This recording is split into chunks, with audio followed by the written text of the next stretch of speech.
Bonsoir à tous. Donc, on va étudier le passage du chapitre 21, versets 28 à 32, passage assez court, à propos donc des deux fils. Je pense que, moi en tout cas, c'était une note dans ma Bible. Je pense qu'on peut voir, alors, c'est pas forcément un parallèle, on ne sait pas du tout, est-ce que Matthieu a lu l'évangile de Luc ou inversement. Toujours est-il qu'on peut voir derrière en filigrane quand même, enfin en arrière-fond, la parabole donc du fils prodigue en Luc 15. Donc il y a de nouveau deux fils et ça donne quand même un certain éclairage. Je vous rappelle le fils cadet qui quitte son papa et qui revient, et d'ailleurs il se repent. Alors c'est pas le verbe qui est utilisé en grec en Luc 15, mais en Luc 15 c'est... Alors il rentra en lui-même. Luc 15, chapitre 15, verset 17. Alors il rentra en lui-même. Donc ce n'est pas le verbe repentir, mais ça peut s'apparenter à un repentir, puisqu'il revient, il revient chez son père. Voilà. Donc d'une certaine manière, c'est le premier fils qui ne fait pas, enfin qui dit non et qui fait, suite à un repentir. Par contre, le fils, et ça c'est intéressant, c'est-à-dire que le fils aîné en Luc, d'une certaine manière, a toujours dit oui à son père, mais c'est une apparence, il n'est jamais rentré dans le cœur, dans le projet du cœur du père, puisque en apparence, il est toujours resté fidèle à son père, mais sa réaction plutôt de rejet du fils cadet qui revient, en fait, son incapacité à faire miséricorde, son incapacité à pardonner à son petit frère, eh bien, en fait, montre qu'il n'a pas compris. Et vous voyez, donc, ça veut dire déjà que cette parabole du non, je fais, oui, je fais pas, c'est pas une opposition frontale avec le Père. C'est-à-dire que je peux très bien dire oui, je fais, et en réalité ne pas faire, mais parce que mon cœur n'y est pas. C'est-à-dire que j'y suis matériellement, j'y suis physiquement, j'y suis en apparence, mais je n'y suis pas dans le cœur. Vous voyez, et ça c'est intéressant pour nous, parce que l'invitation du Père, c'est ce que je disais dimanche dernier à l'homélie, l'invitation du Père, elle est pour tous. Mon enfant va travailler aujourd'hui à la vigne. En fait, cette invitation, elle est pour chacun. Hein, ce que je vous ai dit dimanche, c'est-à-dire que travailler à la vigne, c'est être chrétien partout où je suis. Hein, c'est être chrétien, c'est me comporter en chrétien partout où je suis. C'est-à-dire que partout où je suis, c'est-à-dire dans ma famille, préparer un repas, à l'usine, au travail, à l'atelier, en réunion, etc., je suis en permanence un travailleur à la vigne du Seigneur, un ouvrier à la vigne du Seigneur. Ce qui est intéressant ici, c'est que là, à la différence de dimanche avec cette parabole des ouvriers de la dernière heure à la vigne, là, on n'a plus des ouvriers, on n'a plus des salariés, mais directement, et c'est ce que je vous ai dit dimanche, on a des enfants. La juste attitude, ce n'est pas de se comporter comme des ouvriers, mais des enfants. Et là, on va un peu plus loin. Mais on va justement voir le problème des enfants. C'est-à-dire qu'on peut avoir dépassé, vous voyez, ce statut d'ouvrier, se considérer comme étant de la maison, se considérer comme étant de Dieu, travaillant l'œuvre de Dieu, voyez, et pourtant se tromper. En tout cas, ne pas véritablement faire la volonté du Père, enfin la volonté du Maître. Voyez. Donc, là, maintenant, on en est au niveau des enfants. Voilà, on est enfant, c'est notre héritage. Je suis motivé par ce que je fais. Quand j'agis pour Dieu, ben, j'agis en sachant que c'est pour moi aussi que j'agis. Enfin, j'ai dépassé une première relation à Dieu qui était un peu trop dans le donnant-donnant. Et pourtant, je vais découvrir que c'est pas si simple. Hein, que c'est pas si simple, qu'il y a encore, entre guillemets, des pièges spirituels. Donc ici, évidemment, la question, c'est de faire ou pas la volonté du Père, puisque c'est la question que Jésus posera au verset 31. Lequel des deux a fait la volonté du Père? La volonté du Père, je vous rappelle, c'est une des prières du Notre Père. On est en Matthieu, hein, c'est-à-dire que cette histoire de la volonté, j'allais dire, c'est aussi un fil rouge tout au long de l'évangile de Matthieu. Elle est déjà dans notre Père. Hein, que ta volonté soit faite. Donc faire la volonté du Père, c'est très important. Rappelez-vous aussi la finale du discours sur la montagne. Ce n'est pas en me disant « Seigneur, Seigneur » qu'on entrera dans le royaume des cieux, mais c'est en faisant la volonté de mon Père qui est aux cieux. Donc faire la volonté du Père, c'est une notion qui est très importante. Et là, on va voir, si je me réfère à ce que je viens de vous dire à propos du fils, du deuxième fils, c'est-à-dire du fils aîné chez Luc, et là du fils qui dit oui mais qui n'y va pas de cœur, en fait, on se rend compte que faire la volonté du Père, c'est plus profond qu'une certaine obéissance formelle. C'est plus profond qu'une obéissance matérielle. Qu'il y a quelque chose d'autre, qu'il y a quelque chose en plus, que je peux être comme ce fils aîné de la parabole de Luc, dire oui, oui, oui, oui, oui, être bien dans les clous, bien obéir, mais en réalité ne pas faire la volonté du Père. Vous voyez? C'est ça la subtilité ici aussi. Aller à la vigne du Seigneur, c'est au fond une attitude de cœur, en fait, en réalité. Faire la volonté du Père, c'est plus qu'une obéissance à une loi extérieure, une loi formelle, c'est une attitude de cœur. Voilà.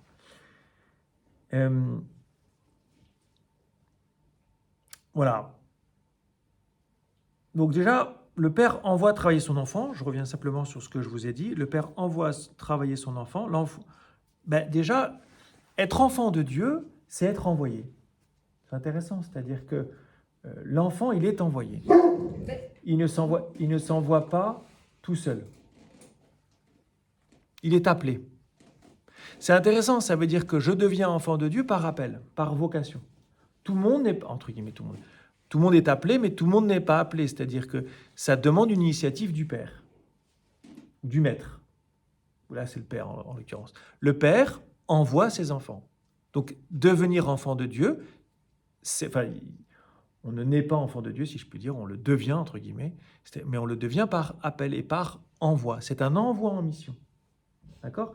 L'identité de l'enfant, il s'accompagne d'une mission, d'une tâche à accomplir. Travailler à la vigne du Seigneur, voilà, et puis voilà, encore une fois, aussi ce verset, moi, qui m'a touché, c'est « Mon enfant va travailler aujourd'hui à la vigne ». C'est un verset que vous pouvez entendre tous les matins. Tous les matins, vous pouvez vous répéter. Dans votre salle de bain, vous quittez votre appartement, vous quittez votre maison, la dernière chose que vous lisez en sortant de votre voiture, c'est « Mon enfant va aujourd'hui travailler à la vigne ». Voilà, je suis envoyé travailler à la vigne tous les jours, chaque instant. Est-ce que tout le monde est appelé à recevoir cet appel de Dieu? Oui et non. En fait, oui, mais non. Ou non, mais oui. C'est-à-dire que on peut considérer que tout le monde est appelé à devenir enfant de Dieu, mais finalement, tout le monde ne devient pas. Alors parce qu'ils sont pas appelés, ou ça veut dire quoi devenir enfant de Dieu? Mais je vais y revenir. Enfin, je vais creuser un peu. Voilà. La deuxième chose, donc, c'est qu'on peut répondre non. Effectivement, on peut répondre non. L'enfant, pourtant qui a reçu sa vocation, peut répondre non. C'est pas une liberté. C'est pas sa liberté de répondre non. L'enfant, il n'est pas fait pour répondre non. Il n'est pas enfant quand il répond non. Il est enfant quand il répond oui. D'ailleurs, c'est comme dans la parabole de Luc chapitre 15, le vrai fils, c'est ni le fils cadet ni le fils aîné, c'est Jésus. Et là, dans cette parabole avec ses deux fils, le vrai fils, c'est celui qui dit oui et qui fait. Qui ne passe pas par la case repentir. Qui ne passe pas par la case non puis repentir. Nous, on aime bien passer par la case non pour repentir parce qu'on est blessé par le péché. Donc nous, on passe toujours par la case repentir. Mais Jésus, qui est le bon fils, le vrai fils, quand il est envoyé, en fait, vous savez, cette invitation, elle est adressée de toute éternité au Fils. Mon enfant va travailler aujourd'hui à la vigne. C'est ce que le Fils de Dieu a entendu avant de s'incarner ou en s'incarnant. Mon enfant va travailler aujourd'hui à la vigne. Et il s'est incarné. Il est venu dans le ventre de Marie. Vous voyez, donc c'est une vocation. Malheureusement, on peut y répondre non et perdre ainsi son statut de fils et d'héritier. Mais on peut revenir sur sa décision. Et c'est ça l'important. C'est-à-dire que la dignité du fils, certes, il peut dire non, mais surtout, il peut se repentir. Et ça, c'est capital. C'est la grâce qui nous est faite, en fait. Là, on parle vraiment de la grâce de Dieu, qui peut dire non, enfin, qui peut dire non. Malheureusement, qui dit non. En fait, il ne peut pas dire non, normalement. Mais malheureusement, il dit non, mais il peut se repentir. Par miséricorde de Dieu. Et c'est ça un peu l'œuvre du Père, en fait. L'œuvre du Père, c'est que celui qui dit non est capable de se repentir. D'accord ? Et ça, c'est une grâce de... Voilà, bref. Ouais. Bon, voilà, après, simplement, la troisième chose, c'est que... Donc, la première chose, c'est que l'enfant est envoyé. Deuxième chose, c'est qu'il peut dire non, mais se repentir. Enfin, il dit non et peut se repentir. Troisièmement, c'est qu'il peut répondre oui et ne pas y aller. Et ça, c'est vraiment le piège. C'est le piège qui nous habite, c'est-à-dire d'être bien dans les clous, de répondre à une loi, d'être bien dans les clous, mais ne jamais rentrer avec le cœur dans cette vocation d'enfant de Dieu. Alors, ensuite, il y a ce verset 31, « Lequel des deux a fait la volonté du Père ?» Ils lui répondent, « Le premier. » Alors, là encore, évidemment, maintenant, ça s'éclaircit, c'est-à-dire qu'on voit que le bon fils, celui qui fait la volonté de Dieu, c'est celui qui est capable d'œuvrer pour le Père avec le cœur et pas seulement de manière formelle. Il y a aussi une chose qui est très importante, il me semble, c'est que faire la volonté du Père, pour nous, ça peut parfois être assez contraignant. Quand je vous dis « fais la volonté de quelqu'un d'autre », on n'aime pas beaucoup. D'accord ? On aime bien faire sa propre volonté, mais faire la volonté même d'un père, en plus parfois dans nos familles, ça a toujours parfois été un peu difficile avec nos pères. Alors faire la volonté de mon père, beaucoup de gens, quand vous leur dites ça, ou quand même si je vous dis ça, ou si l'Évangile vous dit ça, tout de suite vous allez dire, mais attends, c'est quoi ce plan, quoi ? C'est quoi ce mauvais plan ? Moi, ce que j'aime bien, c'est dans ce cas-là de dire, faire la volonté du Père, c'est travailler à la vigne. Et travailler à la vigne, c'est porter du fruit. Et c'est intéressant de voir que faire la volonté du Père, c'est porter du fruit. C'est œuvrer pour une fécondité. Hein, c'est être fécond. Et ça, c'est une question qui nous habite tous. Nous voulons tous être féconds. Chercher du sens à sa vie, chercher du sens à sa vie, c'est de croire que ma vie peut faire une différence dans ce monde, dans l'histoire, que ma vie peut compter. Et ça, c'est très important. Hein, d'accord ? Donc Dieu vous dit, ta vie peut compter. Je t'envoie à la vigne, ta vie peut compter, mais il va falloir que tu rentres dans ma volonté. Ça, c'est peut-être parfois plus compliqué, mais c'est une expression. Vous voyez, aller à la vigne, faire la volonté du Père, c'est la même chose, mais aller à la vigne, c'est plus positif. Voilà. Plutôt que de dire aux gens, faites ma volonté, faites ceci ou faites cela, c'est qui veut porter du fruit, qui veut être fécond. Et c'est une autre façon de dire les choses qui est bien plus positive. Jésus leur dit, « Amen, je vous le déclare, les publicains et les prostituées vous précèdent dans le royaume de Dieu. » Alors, j'ai découpé, j'ai pas repris le verset tout de suite suivant, où Jésus va expliquer, car Jean le Baptiste, il va expliquer, mais déjà il dit un truc incroyable, il dit, « Amen, je vous le déclare, les publicains et les prostituées vous précèdent dans le royaume de Dieu. » Prenons cette phrase telle qu'elle est. Jésus s'adresse à qui ? Pharisiens, docteurs de la loi, enfin pharisiens et grands prêtres, puisque c'est ce qu'il dira à la fin de l'évangile. Mais le vous, en plus nous on l'a étudié en fraternité, c'est nous. C'est aussi nous. C'est bien sûr la communauté du lecteur, enfin la communauté des lecteurs. Hein, l'évangile, il n'est pas d'abord destiné à des individus, il est d'abord destiné à une communauté. Donc là, on s'adresse à la communauté des lecteurs, à la communauté qui écoute, à la communauté liturgique. Donc ce vous, c'est un vous pluriel, et c'est un vous qui est adressé à la communauté. Rappelez-vous aussi ce qu'a dit en chapitre 18, ce qu'on a dit à la communauté. On a dit à la communauté qu'il fallait, quand on faisait un reproche, c'était il y a 3 semaines, quand ton frère a péché contre toi, va lui faire des reproches, etc., etc. Donc là, on s'adresse, plus qu'à des pharisiens historiques, en fait, à des chrétiens. La cible de l'interpellation, ce sont bien sûr des chrétiens. En tout cas, quand je l'étais. Les publicains et les prostituées vous précèdent dans le royaume de Dieu. Alors, des publicains, alors les prostituées, elles sont citées très peu de fois dans l'évangile de Matthieu, mais les publicains, on les connaît bien. D'abord, Matthieu est un publicain, visiblement, apparemment, l'auteur de cet évangile serait lui-même un publicain, donc il parle de lui. Les publicains, alors, au chapitre 5, Jésus a dit que, finalement, il a comparé déjà ses disciples à des publicains en disant « Vous devez aimer ceux qui vous persécutent.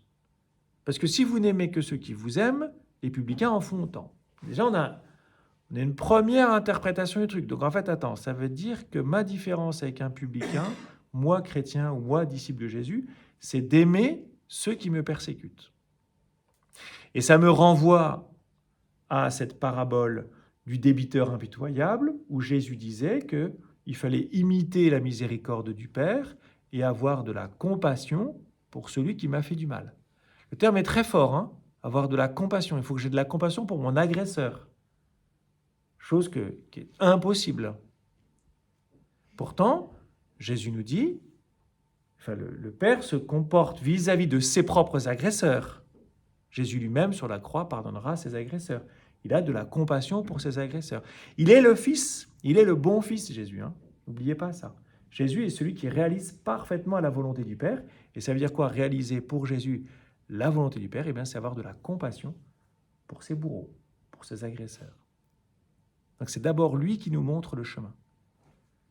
C'est d'abord lui qui nous montre le chemin. Donc le publicain, à la différence du chrétien, à la différence du disciple de Jésus, il doit aimer son agresseur. Bon. Rappelons-nous aussi qu'au chapitre 9, Jésus a mangé avec les publicains qui sont venus à lui et ça avait déjà scandalisé les pharisiens. Et Jésus avait répondu, je ne suis pas venu appeler des justes, mais des pécheurs et des malades.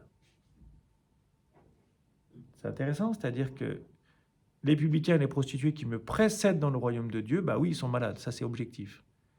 Mais moi, est-ce que je me considère comme malade? Est-ce que je me considère comme malade?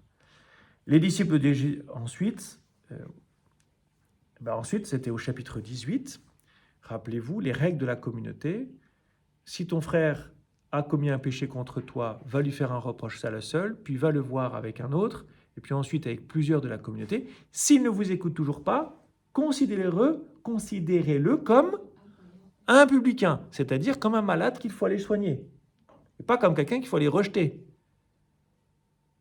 D'accord? C'est pas quelqu'un qu'on rejette, c'est quelqu'un qui, effectivement, par son péché, s'est exclu de la communauté, mais moi, alors qu'il m'a blessé, je dois lui montrer de la compassion pour le faire revenir. Je dois donc lui témoigner de la miséricorde de Dieu. C'est cela mon rôle vis-à-vis d'un publicain. Ce n'est pas du rejet au chapitre 18. Hein. Ce n'est pas du tout du rejet. C'est au contraire plus de compassion parce qu'il s'est comporté, plutôt parce qu'il a commis un péché contre moi. Et vous voyez, derrière cette mention du publicain, il y a celui envers qui Dieu fait miséricorde, Dieu a de la compassion et qui m'appelle à avoir de même. Donc le publicain et la prostituée, je dois avoir, moi chrétien, moi disciple de Jésus, avoir de la compassion pour eux, de la même manière que le Père a de la compassion pour eux. Bien. Explication ensuite. Alors, oui, bref. Parce qu'il y avait aussi, au début du chapitre 21, n'oublions pas où nous sommes. Nous sommes dans le temple. Et qu'est-ce qu'a fait Jésus? Pour ceux qui avaient fait le parcours Saint-Marc, si vous vous souvenez du figuier et du temple, cette belle interprétation du figuier, du temple du figuier qui justement ne porte pas de fruits, le temple que Jésus nettoie et ensuite il fait quelque chose dans le temple. Il guérit les boiteux et les aveugles, ce qui était totalement formellement interdit. Donc ça veut dire qu'on est là pour le coup, si on lit tout ce chapitre, hein, qui va faire miséricorde? C'est Jésus lui-même. Mais bon, pour l'instant, on va juste lire le verset 32. « Car Jean le Baptiste est venu à vous sur le chemin de la justice. » C'est une question qu'on s'est posée, ça vient d'où cette expression? Le chemin de la justice, avec tout ce que je vous ai dit, le chemin de la justice, c'est la réintégration du publicain dans le royaume de Dieu. C'est de la compassion pour l'agresseur. Même si cette expression de chemin de justice serait plutôt une expression de l'Ancien Testament, mais le chemin de la justice, et vous n'avez pas cru à sa parole, mais les publicains et les prostituées y ont cru. Tandis que vous, après avoir vu cela, c'est intéressant cette mention, après avoir vu cela, c'est-à-dire que non seulement Jésus reproche aux pharisiens, non seulement de ne pas avoir cru et de ne pas s'être repentis à la parole de Jean-Baptiste, mais surtout, il leur reproche en plus que voyant la miséricorde qui était faite aux publicains et aux prostituées, ne pas s'être laissé toucher, de ne pas avoir été touché dans le cœur et de rester être dur en fait, d'être resté j'allais dire droit dans leurs bottes, mais incapables de se repentir. Vous voyez? Et alors que les publicains et les prostituées seraient plutôt dans le cheminement spirituel comme le premier fils qui dit non et qui se repent parce qu'ils ont cru à la parole de Jean-Baptiste, que les pharisiens seraient plutôt le deuxième fils, celui qui dit oui formellement mais qui n'adhère pas de cœur. Là, Jésus leur dit qu'ils ne se sont pas repentis. Mais comme qui? Comme le premier fils qui avait dit non. Comprenez? C'est-à-dire qu'en fond, Jésus a ramené les pharisiens et les docteurs de la loi au statut du publicain et de la prostituée. Ah oui, parce que le publicain et la prostituée, ce sont ceux qui disent non, puis qui se repentent, et visiblement, d'après dans les termes de Jésus, ceux qui ne se repentent pas, qui auraient dû se repentir parce qu'ils ont dit non. Ils ont dit non à quoi? À la miséricorde de Dieu pour les publicains et les prostituées. Comprenez? Et donc Jésus a ramené tout le monde au statut de publicain et prostituée, c'est-à-dire au statut de malade ayant besoin de la miséricorde de Dieu. On est en plein dans Saint Paul, quand Saint Paul dira qu'il les a tous enfermés dans le péché pour leur faire à tous miséricorde. Voilà.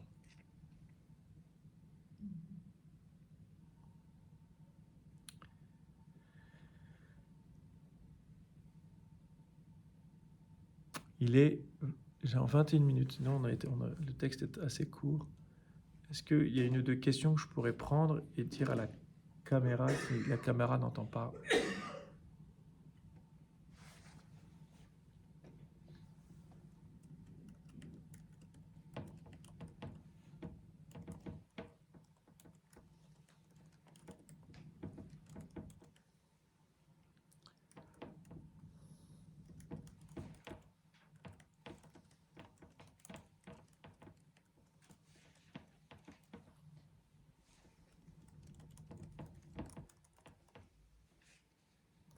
C'est l'adhésion de notre cœur pour l'amour de Dieu.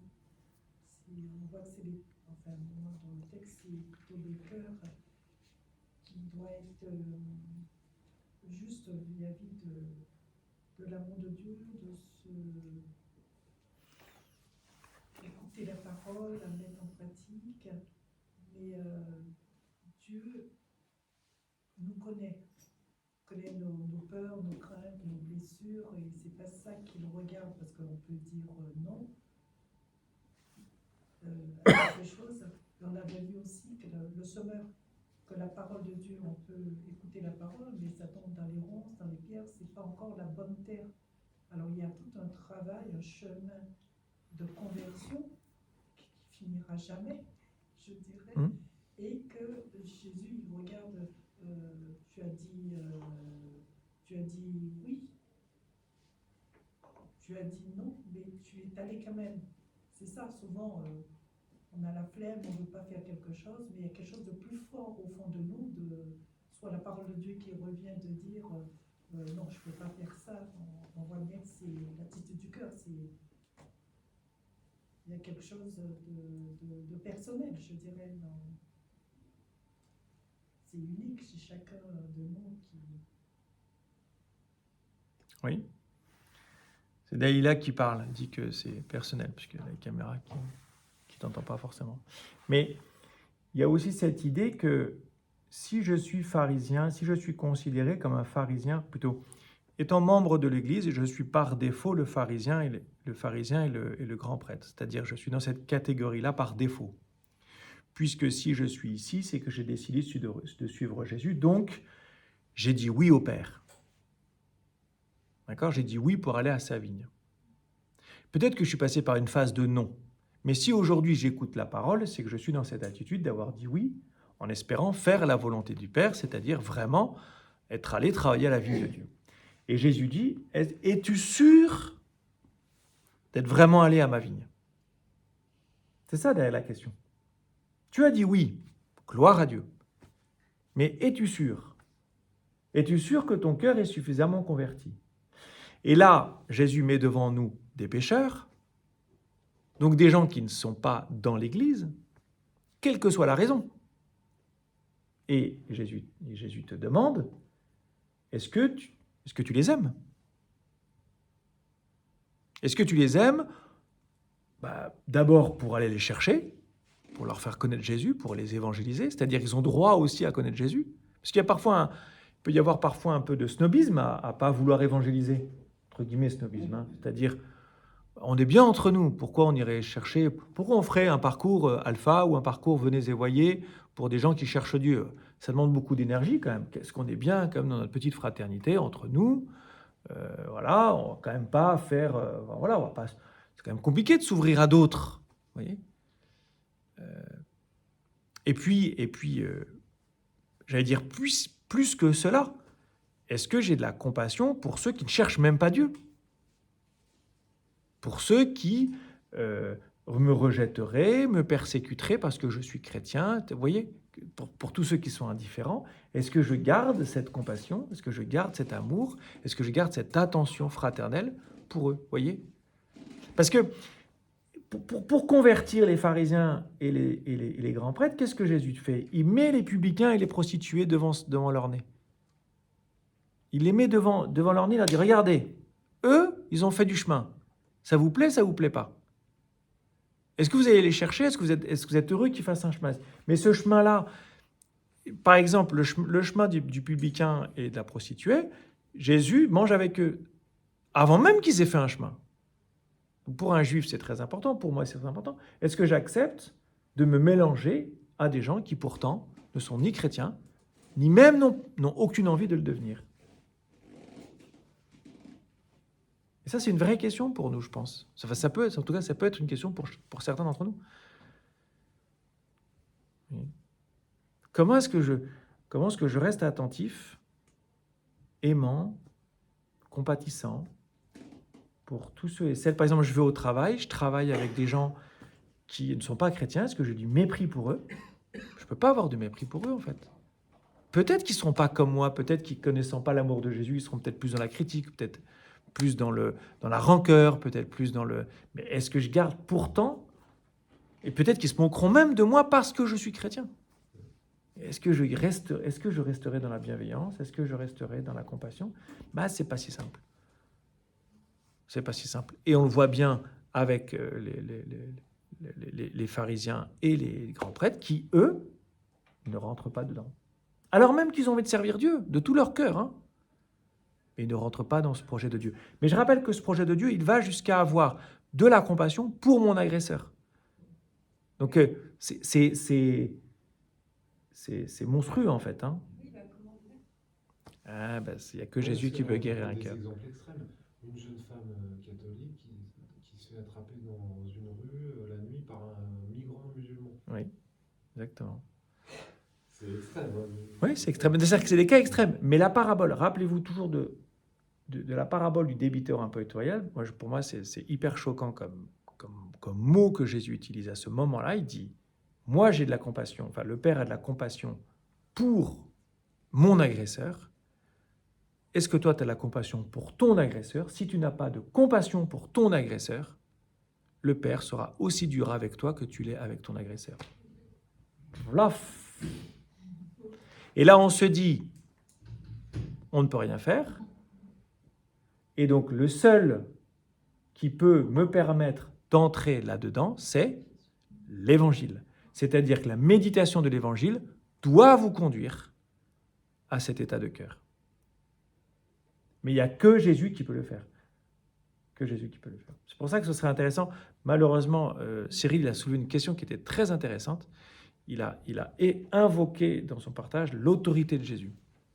Et l'autorité de Jésus, c'est intéressant parce qu'elle apparaît juste avant notre passage, où il lui demande par quelle autorité fais-tu cela? C'est-à-dire, au fond, il y a une soumission de moi-même à l'autorité de Jésus. Mais bon, on va arrêter là parce que je parle depuis une demi-heure, il faut qu'on passe à la prière des frères. Voilà. Ça serait bien que Cyril développe. Mais Cyril n'est pas allé au bout, de sa réflexion, ce serait intéressant qu'il aille au bout. Mais il faut juste qu'on termine.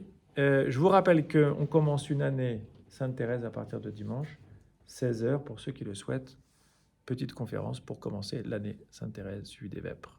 Voilà, ici même. À bientôt.